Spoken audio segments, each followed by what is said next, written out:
The cargo bay of the CSS Meridian smelled like engine grease, recycled air, and something else.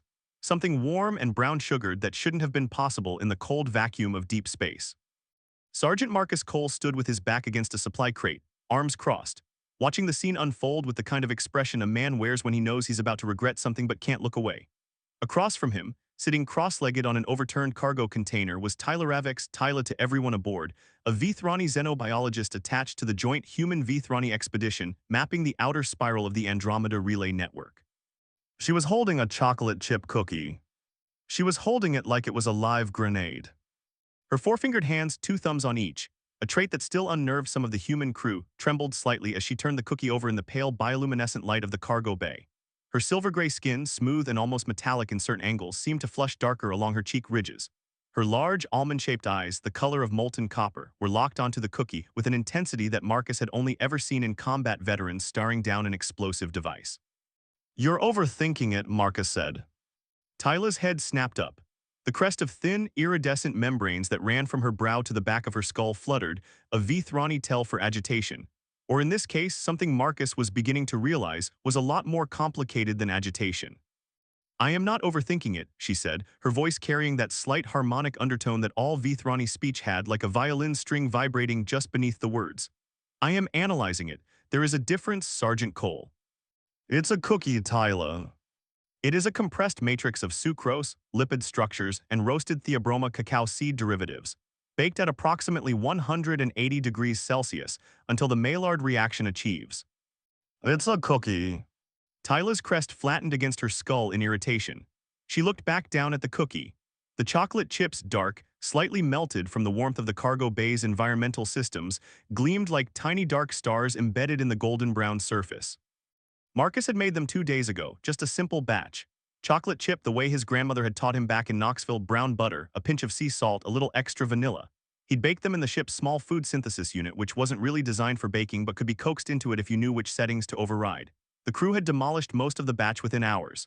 Marcus had saved a few, sealed them in a stasis pouch, tucked them into his personal locker. Tyla had smelled one. That was the thing people who'd never served alongside Vithrani didn't understand. Humans thought of smell the way they experienced it, a secondary sense, pleasant or unpleasant background noise to the main show of vision and hearing. For Vithrani, smell was architecture. It was three-dimensional, layered, informational. A Vithrani could walk into a room and reconstruct the last 12 hours of activity from residual odor molecules alone. They could detect emotional states, chemical compositions, atmospheric changes, all from scent. So when Marcus had opened his locker to grab a cookie during the long mid-watch shift, and Tyla had been walking past the corridor on her way to the biology lab, the effect had been immediate and theatrical. She'd stopped mid-stride, her crest had shot straight up, her copper eyes had gone wide. She turned to Marcus with an expression he could only describe as hunger, but not the kind you associate with food. It was deeper than that, rawer, the kind of expression that made a man instinctively take half a step back.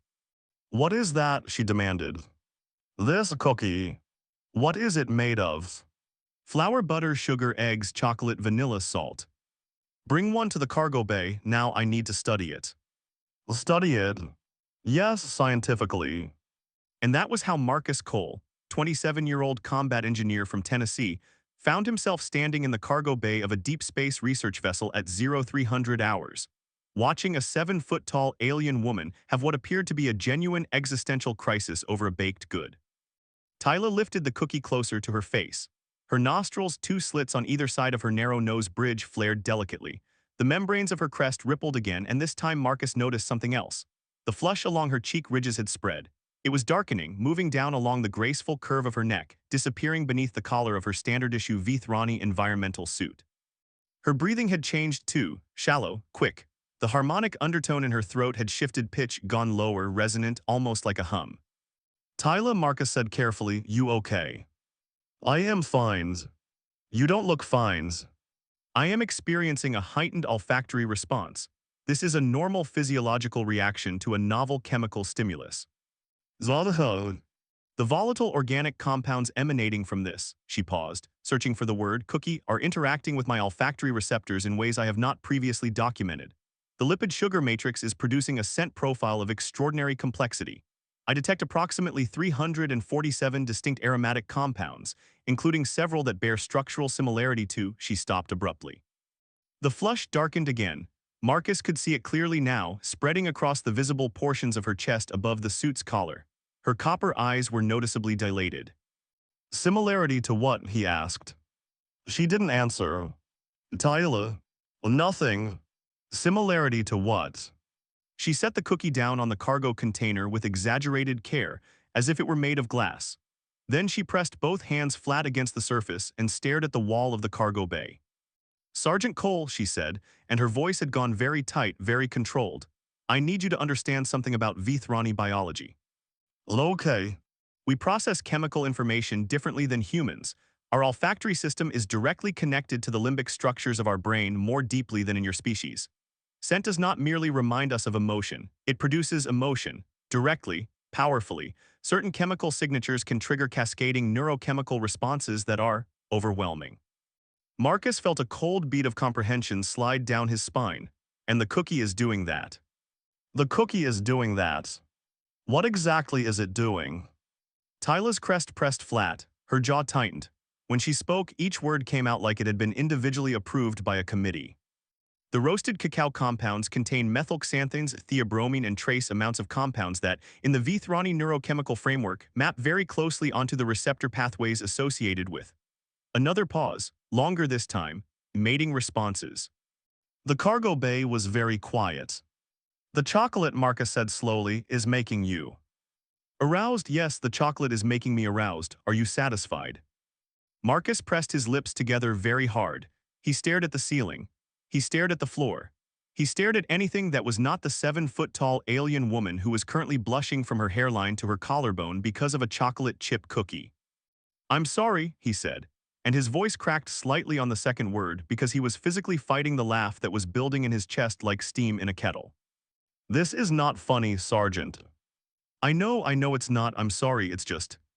If you laugh, I will submit a formal complaint to Commander Reyes regarding inappropriate conduct in a shared workspace. That's fair, that's completely fair. Marcus took a deep breath through his nose, held it, exhaled through his mouth. The laugh died a painful death somewhere in his throat. Okay, I'm good, I'm professional. So the cookie, my grandmother's cookie recipe is triggering a. Do not say it again. A response in you because of the chocolate. Correct. And the other ingredients, the butter, the sugar, the vanilla. Tyla's eyes cut to him, and there was something in them, a flash of copper fire, almost angry, almost something else entirely. The vanilla, she said, and her voice had dropped to a register that Marcus felt in his sternum, is worse. The vanilla is worse. Vanilla planifolia contains vanillin, which in addition to its primary aromatic properties, produces a secondary metabolite that, when processed by Vithrani olfactory epithelium, interacts with the Rixathi gland, a structure humans do not possess, which modulates sensory amplification. The vanilla is amplifying the effect of the chocolate. So the chocolate starts it and the vanilla makes it stronger, yes, significantly stronger. Marcus looked at the cookie sitting innocently on the cargo container. It was a good cookie. He knew it was a good cookie. His grandmother's recipe had won the Knoxville County Fair Blue Ribbon 3 years running before the war, but he had never in his entire life considered the possibility that it was a weapon of mass seduction. What about the other stuff, he asked, the flour, the eggs? Inert, the salt is mildly stimulating but negligible. The butter contributes to the lipid matrix that controls the release rate of the volatile compounds. It is essentially a delivery system. She said the words like she was reading an autopsy report.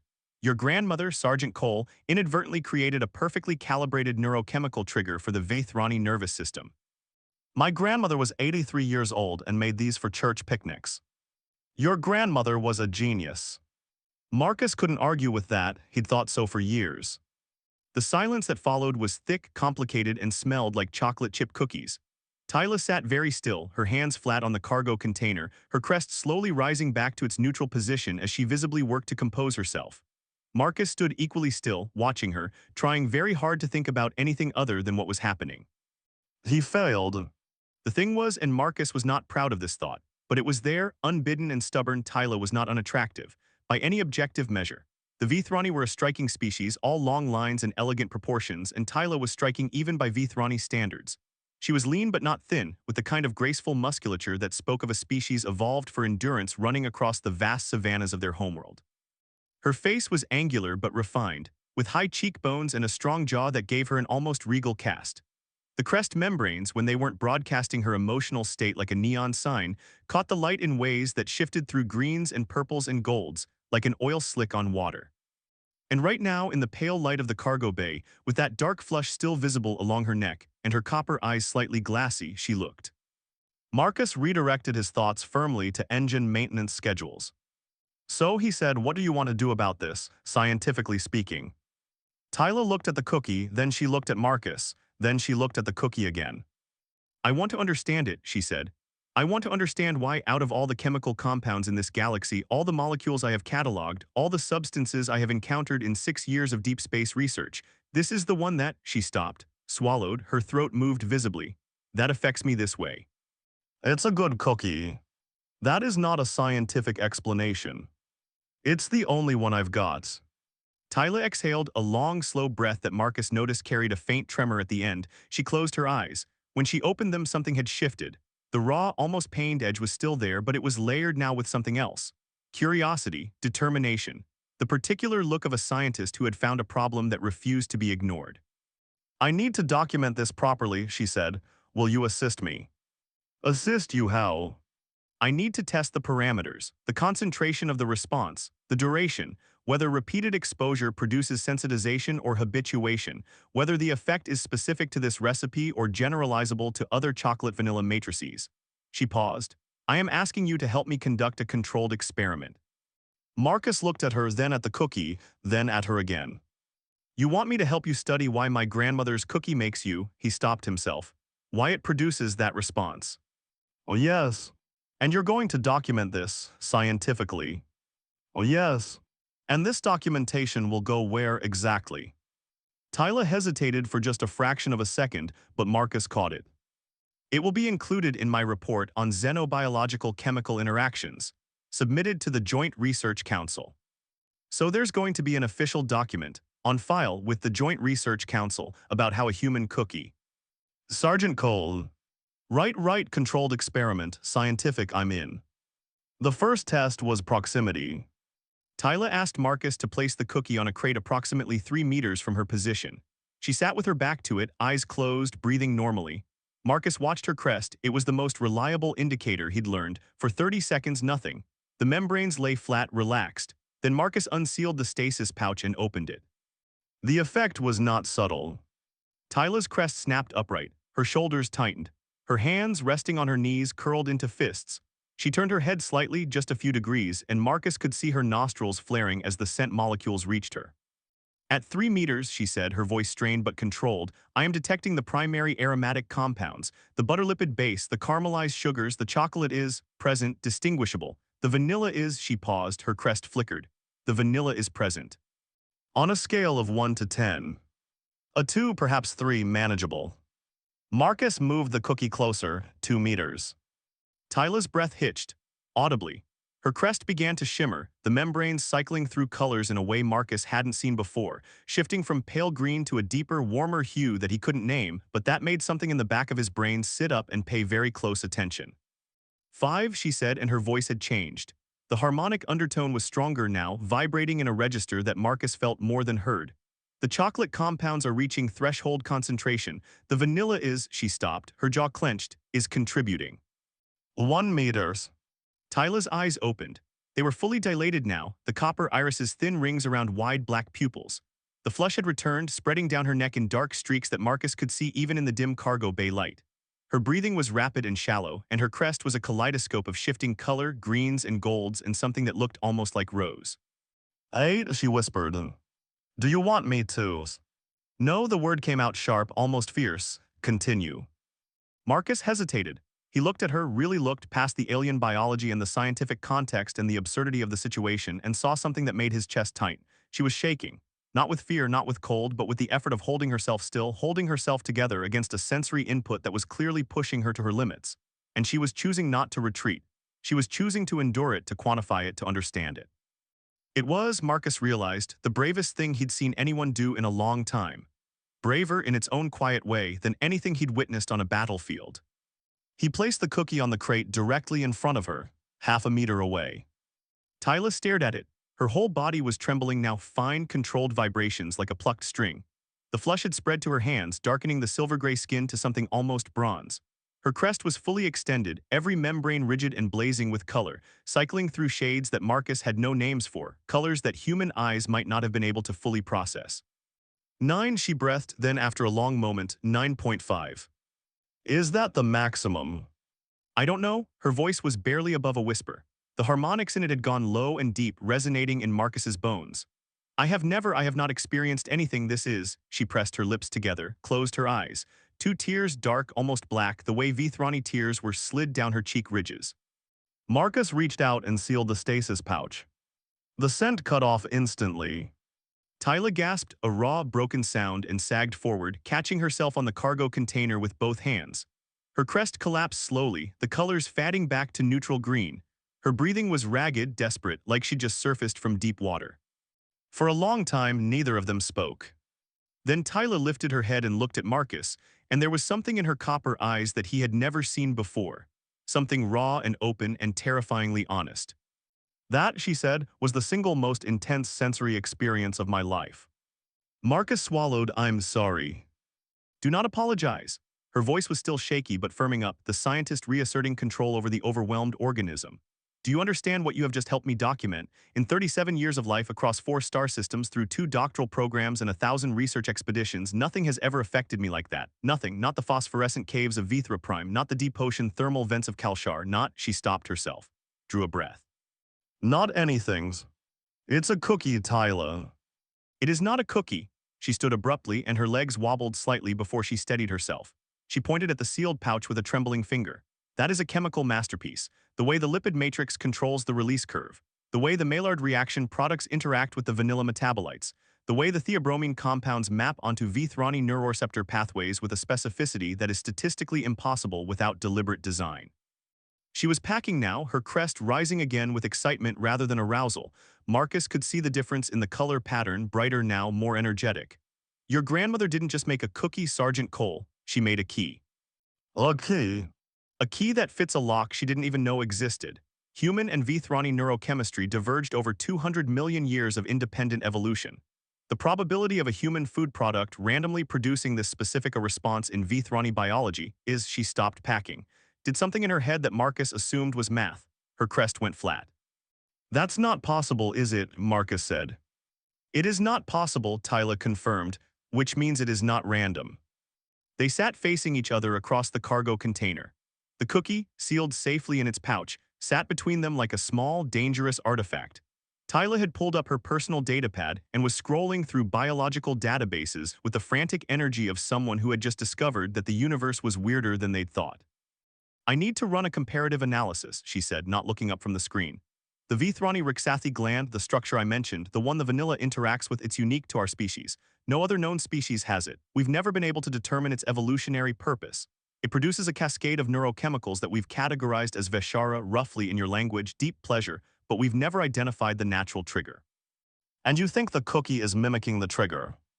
I think the cookie is exactly the trigger, or close enough that the difference is negligible. She looked up at him. Her copper eyes were sharp now, the dilated pupils having returned to normal, the scientist fully in control. Sergeant Cole, the Rixathi gland has been a mystery to Vithrani science for 4,000 years. Do you understand what I'm saying? Your grandmother's cookie recipe may have just solved it. My grandmother's cookie recipe? Oh yes. The one with the brown butter and the extra vanilla. That one's. Marcus leaned back against the crates and stared at the ceiling. Somewhere above him, through several decks of hull plating and radiation shielding, the stars wheeled silently in the black. He thought about his grandmother, tiny, white-haired, fierce as a hawk, who had survived 2 husbands, a war, and the Knoxville County tax assessor, and who had baked cookies every Sunday morning without fail for 60 years. Who had never been to space, never seen an alien, never imagined that her simple recipe could be anything more than a way to show love to her family. And now that recipe was sitting in a cargo bay, potentially rewriting the understanding of an alien species' biology. She'd be so mad if she knew, Marcus said. Mad? She hated scientists, thought they ruined everything by explaining it. She used to say, a cookie don't need a dissertation, it needs a glass of milk.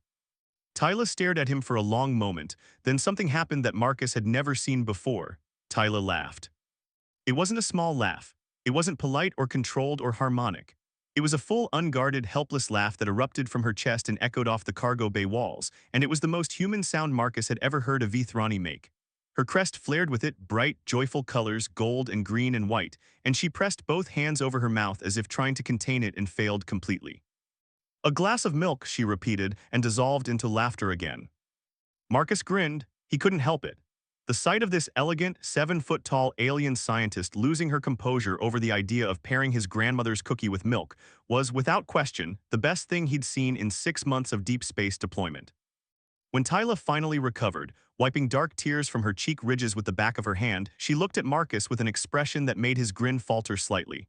Something warm, something appreciative, something that went beyond professional colleague, beyond friendly acquaintance, into territory that neither of them was equipped to navigate. "Thank you," she said softly. "For what?" "For not laughing at me earlier when I told you what the cookie was doing." Marcus shrugged. "Wouldn't be right, you were being honest with me, that deserves respect." "Yes, well," Tyla straightened her crest with an unconscious gesture that Marcus had come to recognize as her way of recomposing herself. "It was not easy to be honest about. Among my people, such a response to an external stimulus from another species would be considered."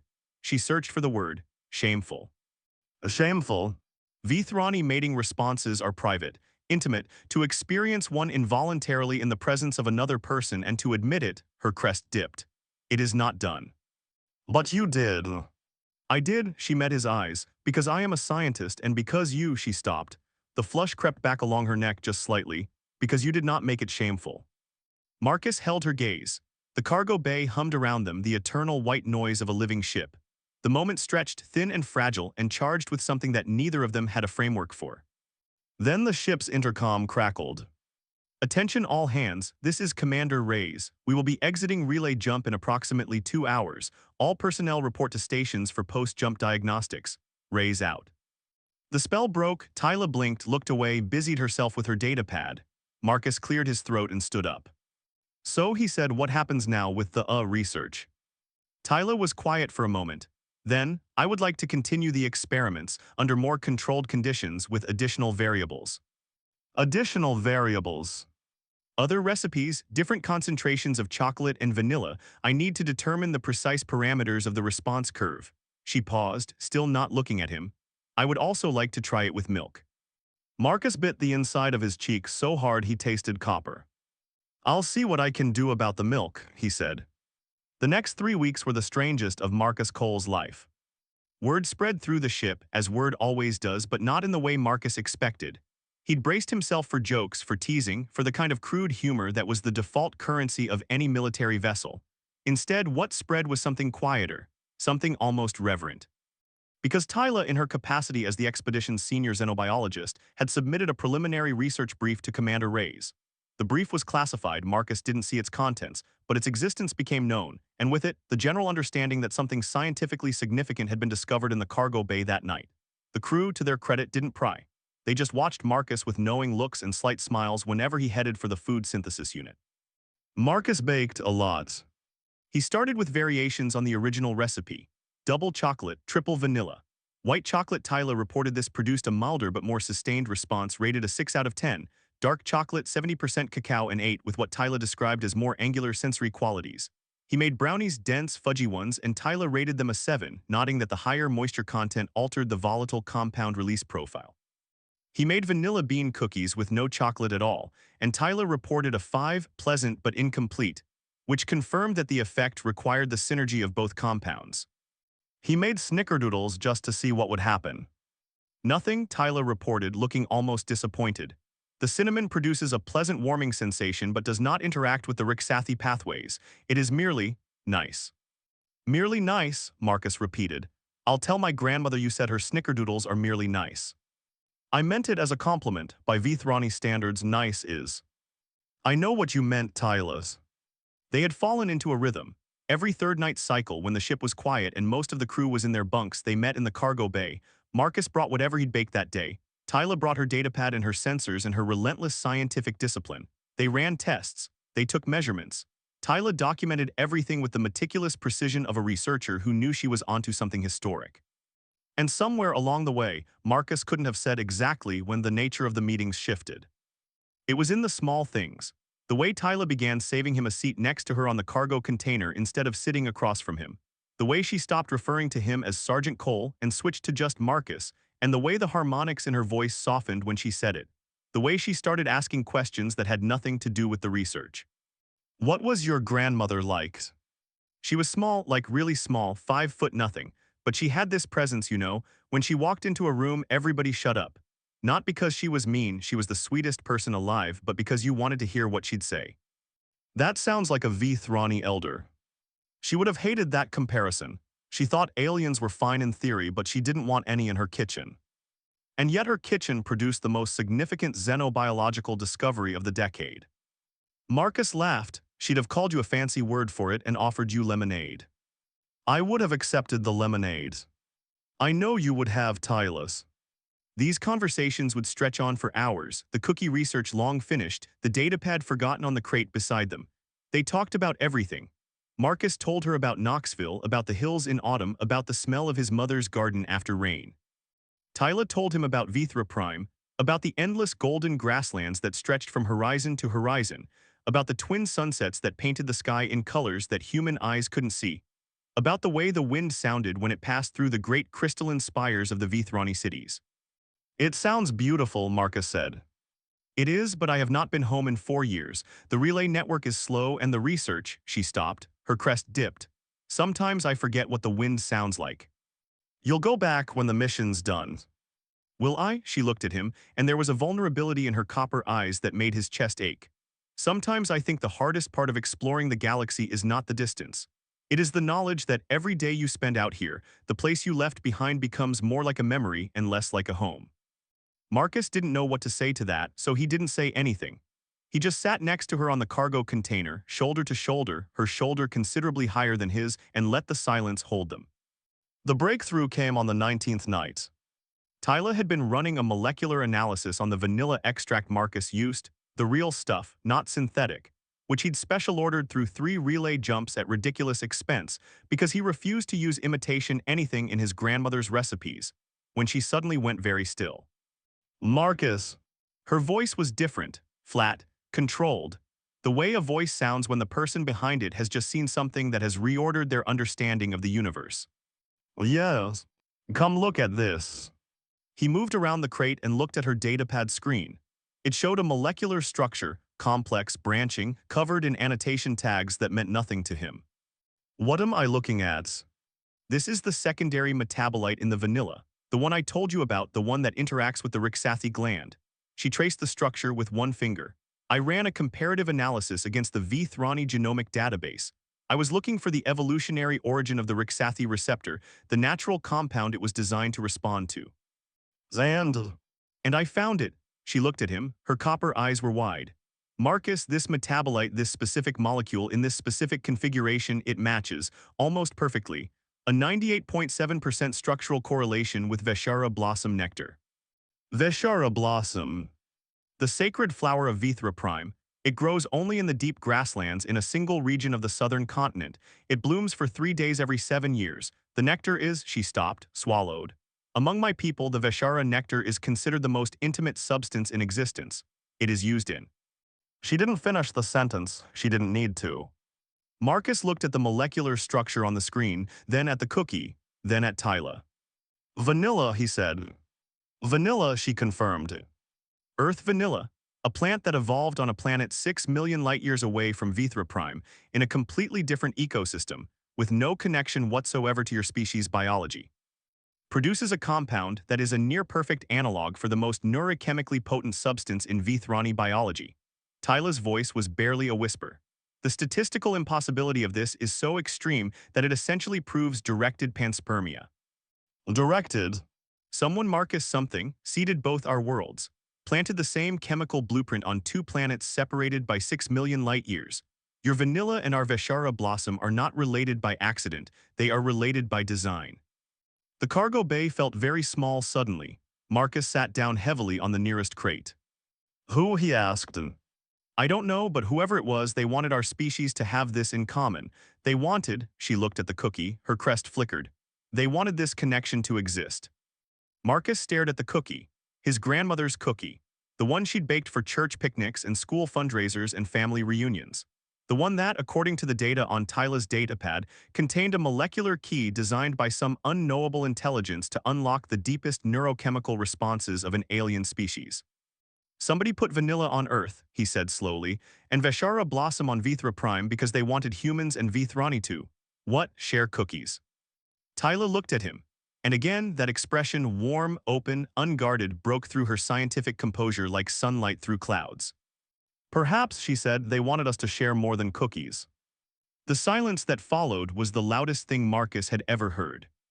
He was acutely aware of every sound in the cargo bay, the hum of the environmental systems, the distant thrum of the drive core, his own heartbeat, which was doing something complicated and arrhythmic in his chest, and Tyla's breathing, slow, deliberate, controlled, which told him that she was just as aware of the moment as he was. She was looking at him, he was looking at the floor. The cookie sat between them, sealed in its pouch, innocent and world-changing. Marcus. He looked up. Tyla had turned to face him fully. Her crest was luminous, not with arousal this time, but with something softer, more complex. Colors he didn't have names for shifted through the membranes, slow and deliberate, like a sunset in slow motion. I need to tell you something, she said. As a scientist, I am bound by honesty. And the honest truth is that what I have been experiencing during these sessions is not entirely attributable to the cookie. Marcus's heart did something that was probably medically concerning. It's not. No, the cookie initiated the response, but the response once initiated has been, she paused, searching for precision. It has been associating in my neurochemistry. The olfactory trigger is the cookie, but the emotional cascade it produces has been connecting to other stimuli, to proximity, to voice, to her crest rippled, to you. The floor was very interesting. Marcus studied it with the intensity of a man who has just been told that the universe is both vastly more meaningful and vastly more terrifying than he had previously assumed. Tyla, I am not saying this to make you uncomfortable.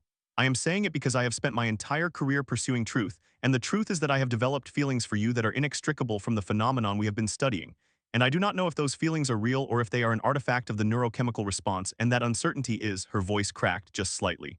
The harmonics in it shivered. That uncertainty is the most human thing I have ever felt. Marcus looked at her. 7 feet tall, silver-gray skin flushed dark along her neck and cheek ridges, copper eyes bright and afraid, crest blazing with colors that his brain couldn't name but his heart understood perfectly. She was scared. This brilliant, alien, impossibly elegant woman who had catalogued thousands of species and mapped the neurochemistry of an entire civilization. She was sitting in a cargo bay at 4 in the morning, terrified that a cookie had tricked her into falling in love.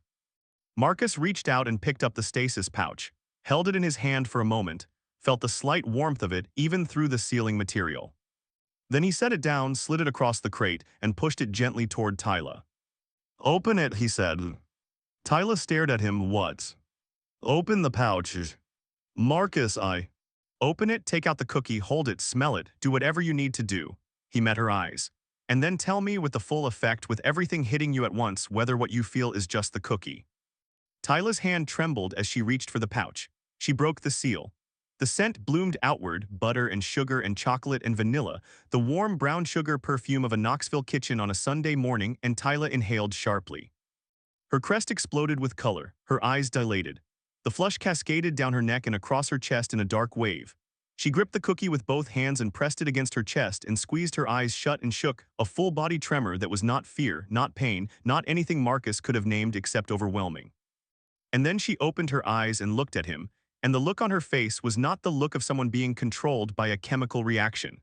It was the look of someone standing at the edge of something vast and terrifying and wonderful, choosing to step forward. It's not just the cookie, she whispered. Marcus exhaled. I know. How do you know? Because I've been eating these things my whole life, Tyla, and they never made me feel like this. He gestured vaguely at the space between them, the charged, luminous, impossible space. Whatever's happening here, the cookie opened the door, but what's on the other side of the door is you and me, not the ingredients. Tyla stared at him for a long, trembling moment. Then she set the cookie down with the careful deliberation of someone defusing a bomb, leaned forward across the cargo container, and pressed her forehead against his. It was a Vithrani gesture. He'd read about it in the cultural briefing materials. The closest equivalent to a kiss in Vithrani body language. The forehead touch, called a veshk, represented the mingling of thought and breath, the most intimate non-sexual contact between two Vithrani. The fact that she was initiating it with a human, that she was choosing to bridge a gap that no cultural briefing had ever anticipated was, Marcus understood, the single most significant thing she could have done. Her skin was warm against his forehead. He could feel the faint vibration of her harmonic resonance through the contact, a low, steady hum that resonated in his skull like a tuning fork. Her crest brushed against his hair, the membranes impossibly soft, shimmering with colors that he now understood were the Vithrani equivalent of a racing heart. Your grandmother, Tyla murmured against his forehead, was a genius. She really wasn't, she was just a lady who liked to bake. She baked the key to interspecies emotional resonance into a cookie. That is the definition of a genius. That's the definition of a coincidence. There are no coincidences, not at 98.7% structural correlation. Her breath was warm against his face. It smelled faintly of cinnamon and something else, something floral and alien that he couldn't name, but that made his stomach flip. Someone wanted this to happen, Marcus. Someone wanted our species to find each other, to connect. And they used vanilla. They used vanilla. She pulled back slightly, just enough to look at him, her copper eyes inches from his. And brown butter, and a pinch of sea salt, and whatever else your grandmother did that made this specific cookie the most neurochemically precise love potion in the known galaxy. It's not a love potion. Close enough. Marcus grinned. You're the scientist. If you say it's a love potion, I guess it's a love potion. I am not saying it is a love potion. I am saying it is a neurochemical facilitator of emotional bonding across species boundaries. That's a love potion. That is not, she stopped. The corner of her mouth twitched. It was an expression Marcus had never seen on a Vithrani face before. He wasn't even sure Vithrani mouths could do that. But there it was, unmistakable, the ghost of a smile. Fine, it is a love potion. Your grandmother was a witch. Are you happy? I'm getting there. They sat together for a long time after that. The cookie sat between them. Half-eaten Tyla had taken a bite, for scientific completeness, and had made a sound that Marcus was going to think about in the shower for the foreseeable future, and the cargo bay settled into the quiet hum of a ship at rest between jumps. Tyla leaned against him, her weight warm and solid against his side, her crest draped over his shoulder like a luminous scarf. He could feel the harmonic vibration in her body, constant and low, like a purr. I'm going to have to write this up, she said eventually. The cookie thing. All of it, the molecular analysis, the panspermia hypothesis, the Rixathi receptor discovery. She paused, not the other stuff. The other stuff being. You, me, this, she shifted closer. Some things are not for the Joint Research Council. What are they for? For us, just us. Her crest curled around his shoulder, the membranes warm and impossibly soft against his neck. My people have a saying, Veshara neth kai solin. It means approximately, the blossom is not for the record, it is for the one who smells it. That's beautiful. It is considered very romantic on Vithra Prime. Is it? Extremely. If I said that to a Vithrani suitor, they would probably propose on the spot. Marcus felt heat rise to his cheeks. Good thing I'm not Vithrani then. Yes, Tyla's voice was soft. The harmonics in it had gone low and warm, wrapping around the words like velvet. Good thing. 3 weeks later, the CSS Meridian docked at Relay Station Sigma 9 for resupply and crew rotation. Commander Reyes called Marcus into her office.